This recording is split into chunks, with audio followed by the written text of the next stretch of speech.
नमस्कार दोस्तों, स्वागत है आप सभी का आपके अपने पसंदीदा चैनल दिव्या मार्ग में। तो दोस्तों, आज हम आपको बताने वाले हैं कि आषाढ़ माह की गुप्त नवरात्रि कब से प्रारंभ होंगे। 25 जून या 26 जून से कलश स्थापना का शुभ मुहूर्त, पूजा विधि, पूजा सामग्री। नवरात्रि से जुड़ी सारी जानकारी आपको इस छोटी सी वीडियो पर मिल जाएगी, तो वीडियो के अंत तक बन रहे और वीडियो को बीच में स्किप ना करें, नहीं तो आपकी जानकारी छूट सकती है। तो कृपया आप वीडियो को पूरा देखें। हिंदू धर्म में नवरात्रि के पर्व का विशेष महत्व है। इस दौरान देवी दुर्गा के 9 रूपों की पूजा की जाती है। पूरे साल में 4 नवरात्रि आती हैं, जिसमें 2 प्रकट 2 गुप्त होती हैं। प्रकट नवरात्रियों में मां दुर्गा के 9 स्वरूपों की पूजा की जाती है, जबकि गुप्त नवरात्रि तंत्र साधना और 10 महाविद्याओं की उपासना की जाती है। ऐसे में आइए जानते हैं ज्योतिषाचार्य डॉ. अरविंद मिश्र से कि इस साल आषाढ़ गुप्त नवरात्रि कब से शुरू हो रही है और कलश स्थापना मुहूर्त क्या होगा। हिंदू धर्म में शक्ति की उपासना का विशेष महत्व होता है और वर्ष में 2 बार आने वाली गुप्त नवरात्रि साधकों और तांत्रिकों के लिए बेहद ही शुभ और रहस्यमयी मानी जाती है, जिसमें से एक है आषाढ़ गुप्त नवरात्रि, जो इस वर्ष 2025 में अत्यंत शुभ संयोगों के साथ आ रही है और जिसकी शुरुआत 26 जून 2025 बुधवार के दिन होगी। हालांकि बहुत से पंचांगों में इसे 25 जून को भी बताया गया है, लेकिन उदया तिथि के अनुसार 26 जून को ही कलश स्थापना का श्रेष्ठ मुहूर्त है और इसी दिन से आषाढ़ मास की गुप्त नवरात्रि का पावन आरंभ होगा, जिसमें मां दुर्गा के 10 महाविद्याओं की साधना की जाती है, जो असाधारण फलदायक होती है। और अगर कोई साधक सच्चे मन से पूरे 9 दिनों तक मां भगवती की पूजा करता है, तो उसके जीवन के सारे कष्ट समाप्त हो जाते हैं। घर में सुख समृद्धि की वर्षा होती है, धन दौलत का आगमन होता है, शत्रुओं का नाश होता है, तंत्र मंत्र बाधा से मुक्ति मिलती है और साधक को अद्भुत आत्मिक शक्ति की प्राप्ति होती है। इसलिए यदि आप भी इस गुप्त नवरात्रि में देवी साधना करना चाहते हैं, तो 26 जून के दिन शुभ मुहूर्त में कलश स्थापना जरूर करें, जो कि सुबह 5 बजे से 7 बजे के बीच सर्वोत्तम रहेगा। और कलश स्थापना के लिए आपको चाहिए एक तांबे या पीतल का लोटा, जल, आम या अशोक के पत्ते, आम की डाली, नारियल, जटा सहित नारियल पर लाल कपड़ा लपेटें, उसमें अक्षत, सुपारी और सिक्का रखें और कलश पर स्वस्तिक बनाएं। फिर उसे मिट्टी या बालू में बोए गए जौ के बीच में स्थापित करें। साथ ही देवी दुर्गा की प्रतिमा या चित्र के समक्ष दीपक जलाकर दुर्गा सप्तशती का पाठ करें। विशेष रूप से पहले अध्याय के मंत्रों का जाप करना कल्याणकारी होता है। और पूजा के लिए सामग्री में लाल कपड़ा, लाल फूल, गुलाल, रोली, चंदन, चावल, धूप, दीप, अगरबत्ती, नैवेद्य में 5 प्रकार के फल, पंचमेवा, नारियल, मिठाई और शुद्ध घी जरूरी है। और हर दिन देवी के एक रूप की पूजा करें, जैसे पहले दिन शैलपुत्री, फिर ब्रह्मचारिणी, चंद्रघंटा, कूष्मांडा, स्कंदमाता, कात्यायनी, कालरात्रि, महागौरी और सिद्धिदात्री की आराधना करें। साथ ही इस दौरान ब्रह्म मुहूर्त में उठकर स्नान करके मां को लाल पुष्प अर्पित करें, दुर्गा कवच का पाठ करें और किसी भी प्रकार के मांस, मदिरा, तामसिक भोजन से दूर रहें। 9 दिन तक व्रत करने वाले साधक को दिन में 1 बार सात्विक भोजन करना चाहिए और इस दौरान यदि संभव हो तो हर दिन किसी कन्या को भोजन कराकर दान दक्षिणा दें, जिससे मां अति प्रसन्न होती हैं और आपकी सभी मनोकामनाएं शीघ्र पूर्ण होती हैं। वहीं आषाढ़ गुप्त नवरात्रि का समापन 4 जुलाई 2025 को महानवमी पूजन और हवन के साथ होगा।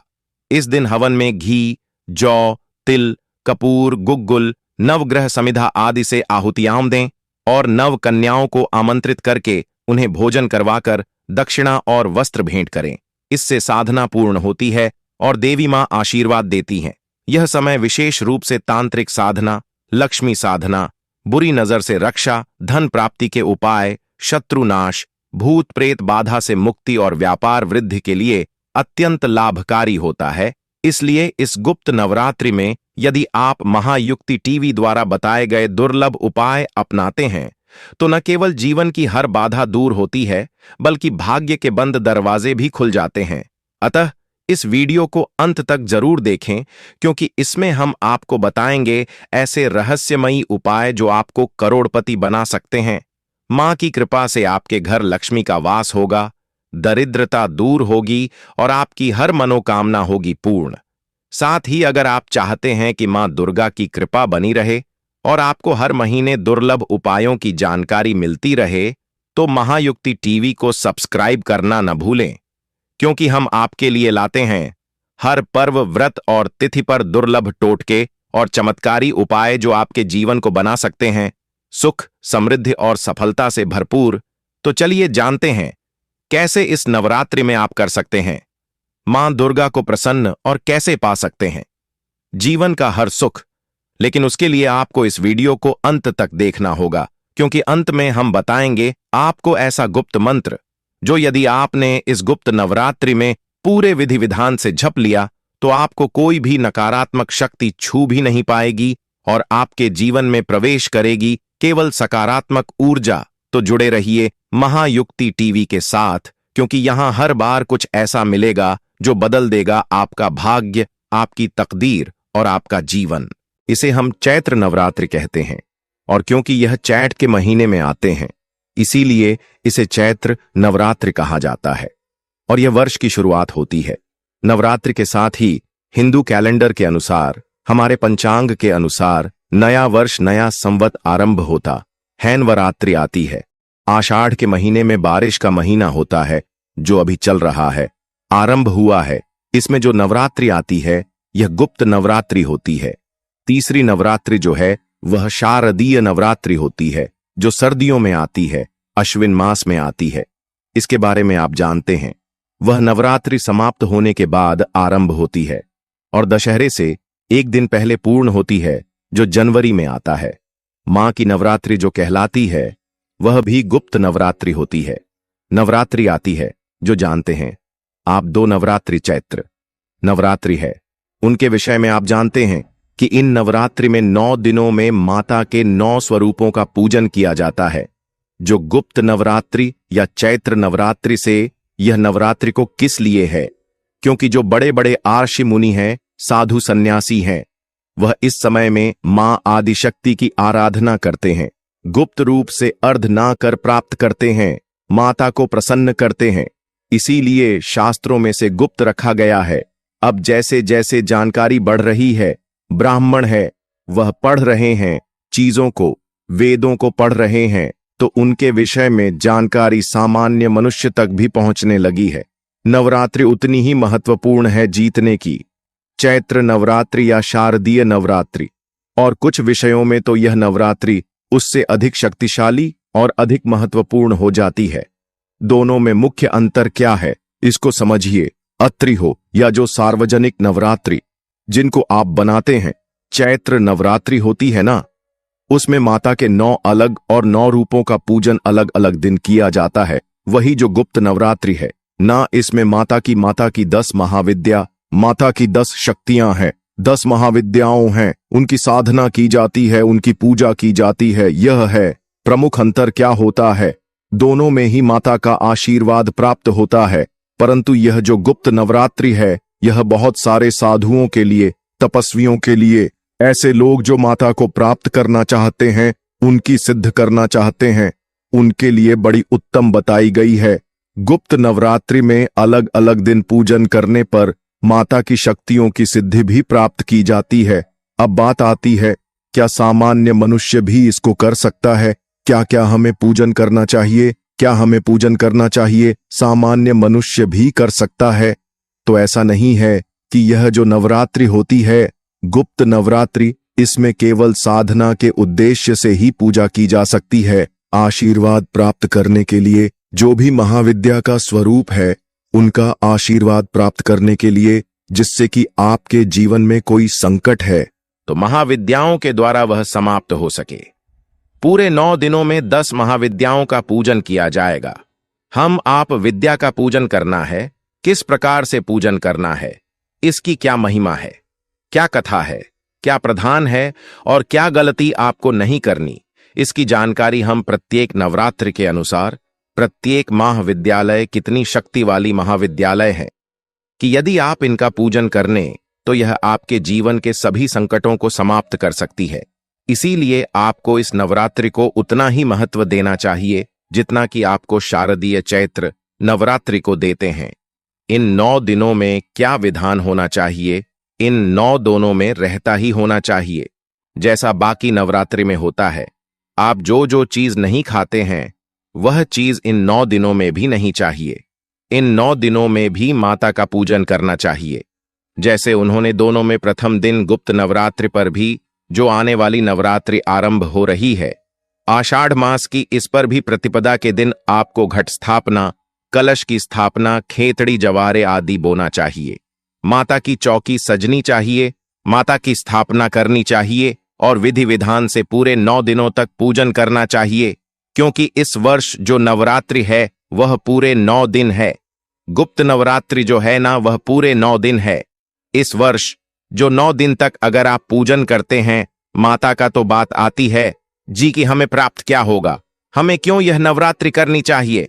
देखिए संक्षेप में बताएं तो इन दिनों में माता के जो 10 महाविद्याएं हैं ना, उन्हें कौन कौन सी है? महाविद्यालय काली तारा देवी, त्रिपुर सुंदरी, भुवनेश्वरी, जन्माष्टमिका, त्रिपुर भैरवी, धूमावती, बगलामुखी, मातंगी और कमला देवी, यह प्रमुख रूप से शामिल है। इनकी साधना अर्थात इनका जो पूजन आप करेंगे 9 दिनों तक, अलग अलग दिन अलग अलग महाविद्या का पूजन करेंगे, तो इनकी साधना करने से आपको एक उत्तम ऊर्जा की प्राप्ति होगी। आपके जीवन से नेगेटिविटी दूर चली जाएगी, नेगेटिव एनर्जी समाप्त हो जाएगी, आपके जीवन से बुराइयां समाप्त हो जाएंगी, आपके जीवन से हानि समाप्त हो जाएगी, लाभ ही लाभ दिखेगा। आपके अंदर की जो ऊर्जा है ना, उसे प्रकार की हो जाएगी कि हर कोई आपसे मिलना चाहेगी, आपके साथ चलना चाहेगा और आपकी बात को सुनना चाहेगा। आपकी ऊर्जा जो है पूरी रूप से परिवर्तित हो जाएगी। आपको ज्ञान की प्राप्ति होगी, कल की प्राप्ति होगी, रूप की प्राप्ति होगी। जब आप यह पाठ पूजन करते हैं, 9 दिन का अनुष्ठान करते हैं, यदि का जो रूप है उसे पर एक तेज आएगा। माता की 10 महाविद्याओं का पूजन जब आप करेंगे तो आपके चेहरे पर जाएगा। अंत में आपके जीवन के सभी संकटों का हरण करती है कि वह महाविद्यालय हैं। यह वह महाशक्तियों है जो किसी भी प्रकार की कुछ होगा भी नहीं। छोटे छोटे दुख होंगे आपके जीवन के, और यदि कोई बड़ा दुख भी है तो उसको भी है माता रानी की कृपा से उन सभी दुखों का नाश हो जाएगा। इसलिए आपको गुप्त नवरात्रि पर माता के 9 रूपों का पूजन जरूर ही करना चाहिए।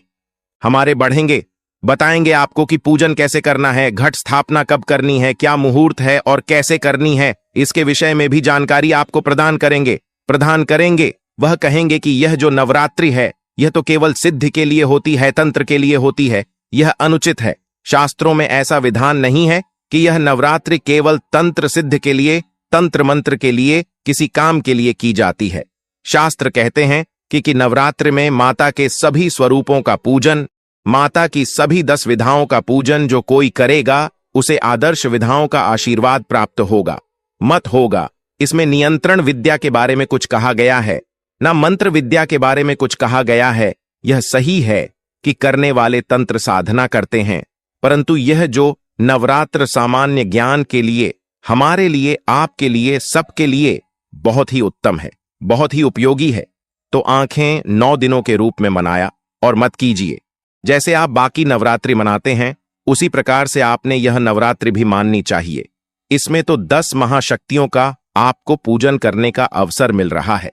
अगर आप महाशक्तियों का पूजन करेंगे तो अवश्य ही आपके जीवन के संकट दूर ले बढ़ाते हैं कि घट स्थापना कैसे करनी है, पूजन आदि कैसे करना है, आगे के क्या नियम इसके रहेंगे, और इन 10 दिनों में या हम जो पाठ करते हैं तो कौन सा पाठ हमें करना चाहिए, शुरू करना चाहिए, और किस विधि से हमें पाठ पढ़ाने चाहिए। प्रेरक तो नवरात्रि का प्रथम दिन जो होगा उसे दिन आपको प्रातःकाल सूर्योदय से पहले उठना है। उठने के बाद स्नान आदि करके, स्वच्छ वस्त्र धारण करके, और सबसे पहले आप माता की चौकी लगाने के लिए सामग्री इकट्ठा कीजिए। पहले बात आती है कि सामग्री आपको चाहिए कि क्या क्या देखी। मैं आपको यहां संपूर्ण सामग्री बता रहा हूं, उसमें से जो जो कार्य आप करना चाहे उसके अनुसार सामग्री आप चुन लीजिएगा। माता की तस्वीर या कोई प्रतिमा आपके पास होनी चाहिए। अगर है घर पर पहले से तो उत्तम की आवश्यकता होगी। चौकी पर बचाने के लिए लाल वस्त्र की आवश्यकता होगी। एक कलश की आवश्यकता होगी। मिट्टी का ला सकते हैं या धातु का अभियान घर में प्रयोग कर सकते हैं। तांबे का है या पीतल का है तो बहुत उत्तम है। उसे पर रखने के लिए श्रीफल की आवश्यकता होगी। आप लाल कपड़ा ला सकते हैं तो लेगा, अगर ना पाए तो कोई बात नहीं, मौली से भी काम चला सकते हैं। इसके अंदर कमल गट्टे लेगा। एक चांदी का सिक्का, थोड़ी सी दूर्वा, थोड़े से अक्षर, ये तो डालने ही है। इसके अतिरिक्त आपको है जो आपको कलश के अंदर डालनी है। अब आप चौकी आपके पास आ गई, माता की तस्वीर आ गई, कलश की सामग्री आ गई, पूजन की सामग्री देखी। क्या क्या चाहिए? माता को अर्पित करने के लिए, तिलक लगाने के लिए तेरा चाहिए, स्नान करने के लिए गंगा जल युक्त जल चाहिए तो गंगा जल अवश्य ले लीजिए। तांबे का एक लोटा पूजा करने के लिए चाहिए। रोली, मोली, पान, सुपारी, लौंग, इलायची, धूप, दीप, नावेद अर्पित करने के लिए खुले फूल, फूलों की माला, चित्र। यह सामग्री है जो आपको पूजन के लिए आवश्यक होगी। प्रथम दिन पर यदि आप जवारे होना चाहते हैं, खेतड़ी बोलना चाहते हैं ना, तो फिर एक सपोरा भी लीजिएगा।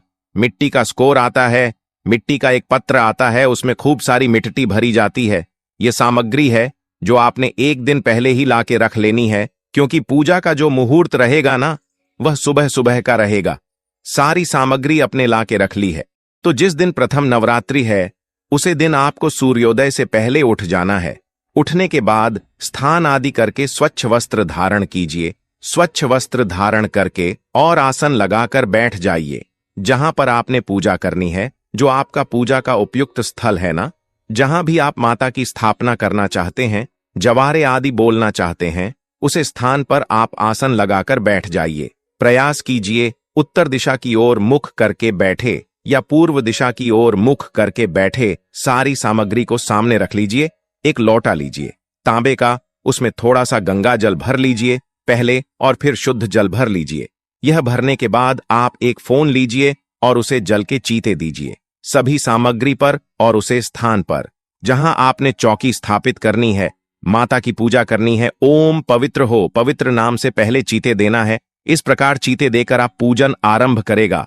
स्थान का पवित्रीकरण किया है और शुद्धिकरण किया है। पवित्रीकरण करने के बाद, शुद्धिकरण करने के बाद अब हम पूजन आरंभ करेंगे। माता की स्थापना सबसे पहले कीजिए। माता के लिए जो भी अपने उपयुक्त स्थान चुना है, चौकी पर लाल वस्त्र बिछाइए। लाल वस्त्र बचाने के बाद माता को स्थापित करने के लिए हाथ में पुष्प लीजिए। पुष्प लेकर निवेदन कीजिए, मातेश्वरी, यह पुष्प हम कर रहे हैं।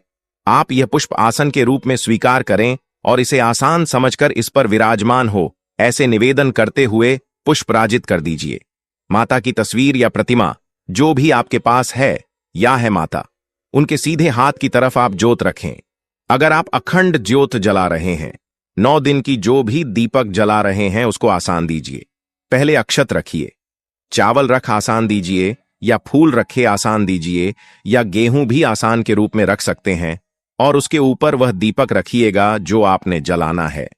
दूसरी तरफ आप कलश की स्थापना करेंगे। अगर आप जवारे हो रहे हैं, खिचड़ी हो रहे हैं, तो जो बात रहना मिट्टी का स्कोर किसे कहते हैं, पहले उसको अच्छे से धो लीजिए। धोने के बाद उसमें आपको नेता डालिए, थोड़ा सा रहता बचा के रख दीजिएगा।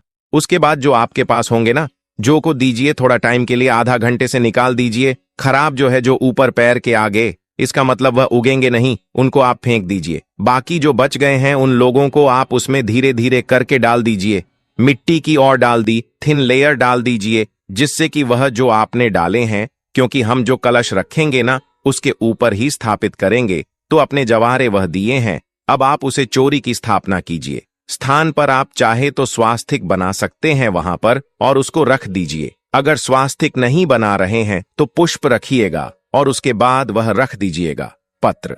अब आप कलश के लिए जो भी आपका स्कॉलरशिप के लिए उपयुक्त पात्र है, आप मिट्टी का घर आए हैं तो वह लीजिए, या आप धातु का कोई पत्र रहेगा, सुपारी डालिए, हल्दी डालिए, सोने या चांदी का एक सिक्का डालिए, अक्षत डालिए, और अब उसमें आप पहले गंगा जल भरिए थोड़ा सा, उसके बाद शुद्ध जल भर दीजिए। पंच पल्लव, या तो आम के पत्ते हो, आम के ना हो तो अशोक के पत्ते ले लीजिए और उसके बाद में लगाकर अलग नहीं करना है, ऐसे लगा दीजिए, उनको सेट कर दीजिए। गए, यह ज्यादातर हो गलती करते हैं, इसका ध्यान रखिएगा। पूर्ण पात्र कहते हैं उसे व्यक्ति का जो भी आपके पूर्ण बात है, पूर्ण पात्र में या तो चावल भर दीजिए या कोई और ऊपर आप श्रीफल अर्थात नारियल की स्थापना करेंगे। नारियल को रखेंगे। नारियल को इस प्रकार से रखने का मुंह होना चाहिए। इस प्रकार से जवानी वाला उसके अंदर अपने कलश को रख दिया। केंद्र में उसके ऊपर आपने उसमें जो सामग्री थी वह डाल दी। ऊपर अपने पूर्ण पात्र रखा, उसमें अनाज रखा और उसके ऊपर आपने नारियल रखा है। नारियल को रखने का मौली लीजिएगा। मौली के 4 या 5 लपेट दे दीजिएगा और उसके बाद आप नारियल को रख दीजिएगा। रखने की विधि हमने बताइए कि आपकी तरफ उसका मुख होना चाहिए। इस प्रकार से मांगोगे। अपने कलश स्थापना भी कर दी, जवारे भी होती है। यह अब हम करेंगे पूजन आरंभ। पूजन के लिए हम पूजन विधि का वीडियो आपको बताएंगे, उसमें आप पूजन की विधि देख लीजिएगा, क्योंकि यहां अगर हम पूजन विधि बताने जाएंगे तो बहुत लंबा हो जाएगा वीडियो। अभी हमारा उद्देश्य केवल यह है कि जो नवरात्रि है, चैत्र नवरात्रि कितने महत्वपूर्ण है, इसको आप समझे। कब से आपको करने हैं, घट स्थापना का मुहूर्त क्या रहेगा, इसको आप समझे और क्या क्या कार्य हैं उनके बारे में हमको बताते हैं ना। इसमें आप 9 दिन के लिए एक नियम बनाए। 9 दिन के लिए अपना एक पाठ का चुनाव कीजिए।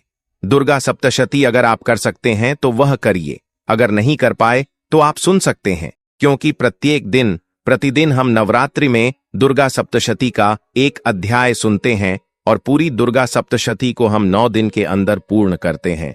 तो लाभ लीजिए। 9 दिन दुर्गा सप्तशती का अनुष्ठान कर सकते हैं। दुर्गा चालीसा का नियम ले सकते हैं। देवी का महत्व का नियम ले सकते हैं। और यह सभी चीज हम अपने आप को अधिक परिश्रम करने की आवश्यकता भी नहीं रहेंगी। केवल चैनल के साथ जुड़े रहिएगा और उन वीडियो को देखते हुए आप करते हैं। 9 दिनों में कल्याणकारी आपके दे रही करना है। लहसुन प्याज आदि भी वर्जित रहेगा। पूर्ण रूप से सात्विक रहते हैं। 9 दिनों में पूजा होगी। हम उसका वीडियो आपके लिए डालते रहेंगे। उसे उसके रूप में पूजन कीजिए। इस प्रकार से इन 9 दिनों को आवेदन कीजिएगा। और अंतिम दिन अगर अष्टमी होती है तो अष्टमी को और नवमी होती है, उसे दिन जड़ों का विसर्जन कीजिए, माता की आरती कीजिए और अपनी मनोकामना बोलते हुए अपने व्रत का समापन कीजिए। चलिए, अब तो आप जान लेते हैं कि गुप्त नवरात्रि 2025 में कब से प्रारंभ हो रही है, कब समाप्त होगी। शुभ मुहूर्त, अभिजीत मुहूर्त क्या रहेगा। आषाढ़ माह की गुप्त नवरात्रि 2025 में 26 जून से प्रारंभ होकर 4 जुलाई तक चलेगी। यह विशेष रूप से तांत्रिक साधना और देवी दुर्गा के 10 महाविद्याओं की पूजा के लिए महत्वपूर्ण मानी जाती है। गुप्त नवरात्रि 2025 का समय सारणी प्रारंभ 26 जून 2025 गुरुवार समाप्ति 4 जुलाई 2025 शनिवार 4 जुलाई 2025 शुक्रवार घट स्थापना कलश स्थापना का शुभ मुहूर्त 26 जून 2025 सुबह 5:25 से 6:58 तक मिथुन लग्न अभिजीत मुहूर्त। 26 जून 2025 सुबह 11:56 से दोपहर 12:52 तक इन मुहूर्तों में कलश स्थापना करना अत्यंत शुभ माना जाता है। पूजा का आयोजन गुप्त नवरात्रि पूजा कैलेंडर। तारी पूजा का नाम 26 जून 2025 कलश स्थापना और देवी शैलपुत्री पूजा। 27 जून 2025 देवी ब्रह्मचारिणी पूजा। 28 जून 2025 देवी चंद्रघंटा पूजा। 29 जून 2025 देवी कुष्मांडा पूजा। 30 जून 2025 देवी स्कंदमाता पूजा। 1 जुलाई 2025 देवी कात्यायनी पूजा। 2 जुलाई 2 देवी कालरात्रि पूजा। 3 जुलाई 2025 दुर्गा अष्टमी और देवी महागौरी पूजा। 4 जुलाई 2025 देवी सिद्धिदात्री पूजा और नवरात्रि पारण कलश विसर्जन। गुप्त नवरात्रि के समापन के बाद 4 जुलाई 2025 को कलश विसर्जन किया जाएगा। यह दिन नवरात्रि के पारण का भी होता है, जिसमें उपवास का समापन और देवी की पूजा का समापन होता है। 4 पूजा 9 दिन तक मां दुर्गा की पूजा करें। रोजाना उन्हें जल फल रोली चावल फूल लौंग मिठाई और गूगल अर्पित करें। घी का दीपक जलाएं और मां दुर्गा के मंत्रों का जाप करें। आरती करें और नवरात्रि के आखिरी दिन हवन और कन्या पूजन करें। यदि आप गुप्त नवरात्रि के दौरान विशेष तंत्र मंत्र साधना या देवी के किसी विशेष रूप की पूजा करना चाहते हैं तो चलिए जान लेते हैं गुप्त नवरात्रि के प्रथम दिन से लेकर नवमी तक प्रत्येक रात्रि घर के मुख्य द्वार पर मां दुर्गा का स्वागत करने का यह उपाय अत्यंत शुभ और फलदायी माना गया है। इसके लिए सूर्यास्त के बाद संध्या समय पर घर का मुख्य द्वार अच्छे से साफ करके वहां एक छोटा सा चौकोर आसन या कपड़ा बिछाएं। उस पर देशी घी से भरा मिट्टी या तांबे का दीपक रखें, जिसमें 2 बातियां हों, एक पूर्व दिशा की ओर और दूसरी उत्तर दिशा की ओर। दीपक के पास चंदन, अक्षत, साफ सफेद चावल और जल रखें। फिर हाथ जोड़कर मां दुर्गा का आह्वान करें और प्रार्थना करें, हे मां दुर्गा, इस दीप के माध्यम से मैं आपके चरणों में अपनी भक्ति और श्रद्धा अर्पित करती हूं। कृपा कर मेरे घर में प्रवेश करें और समस्त दरिद्रता, क्लेश व बाधाओं को नष्ट करें। इस दीपक के सामने कुछ क्षण मौन बैठकर देवी के किसी भी रूप जैसे दुर्गा, चंडी या महाकाली का ध्यान करें।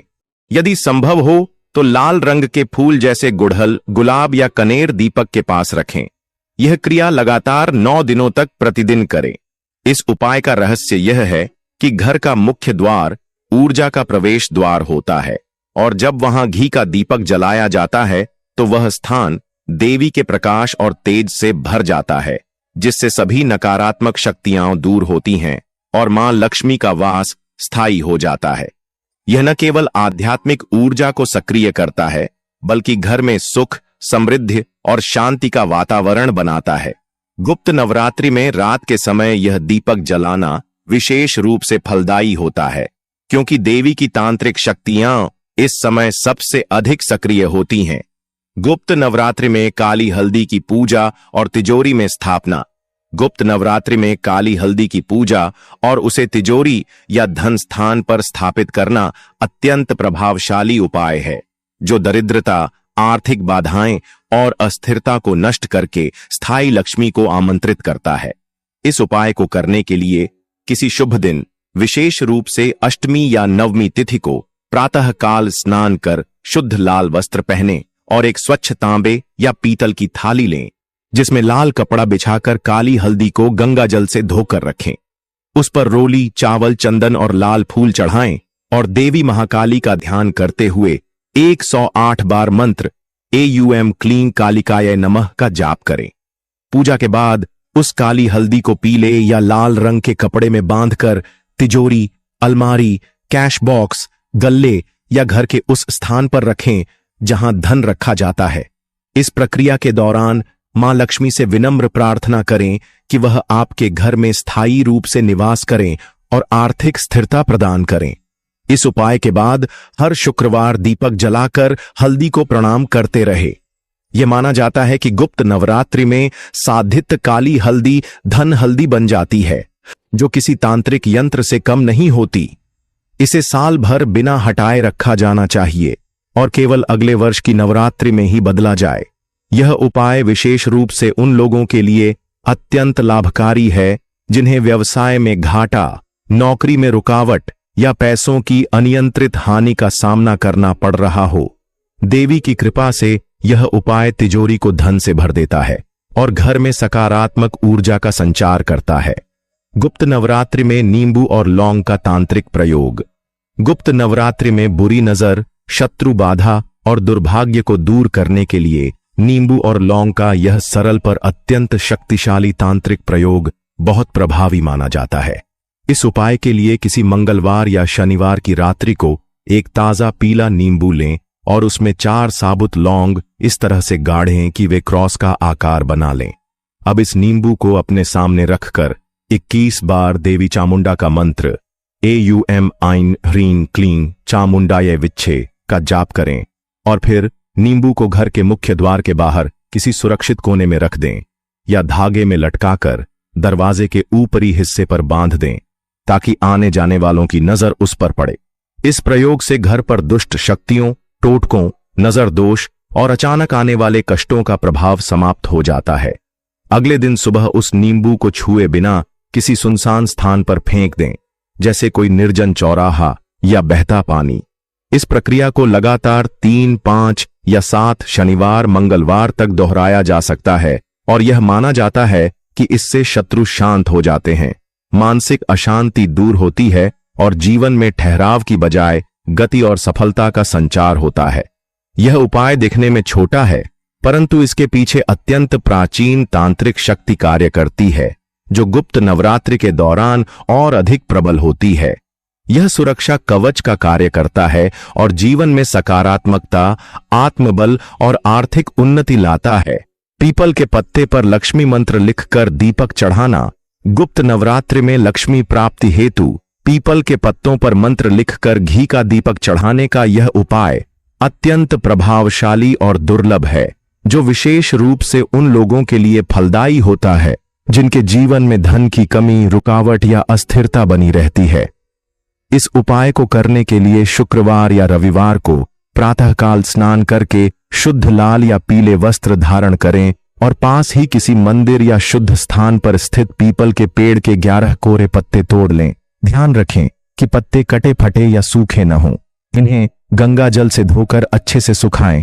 फिर हर पत्ते पर लाल चंदन से मां लक्ष्मी का बीज मंत्र एयूएम श्री ह्रीं श्री कमले कमलालये प्रसीद प्रसीद श्रीं ह्रीं श्री एयूएम महालक्ष्म्यै नमः लिखें। अब इन पत्तों को पीपल के वृक्ष की जड़ में एक एक कर चढ़ाएं और हर बार घी का दीपक जलाकर मां लक्ष्मी से धन, सुख और समृद्धि की प्रार्थना करें। आप चाहें तो हर दीपक के साथ एक मिठाई या फल भी चढ़ा सकते हैं। माना जाता है कि जब मंत्रित पत्ते देवी को समर्पित किए जाते हैं तो वे ब्रह्मांड में धन आकर्षित करने वाली ऊर्जा को सक्रिय करते हैं और मां लक्ष्मी स्वयं प्रसन्न होकर उस घर में स्थायी रूप से निवास करती हैं। यह उपाय न केवल धन के लिए बल्कि मानसिक शांति, रोजगार, व्यापार और पारिवारिक समृद्धि के लिए भी अत्यंत उपयोगी है।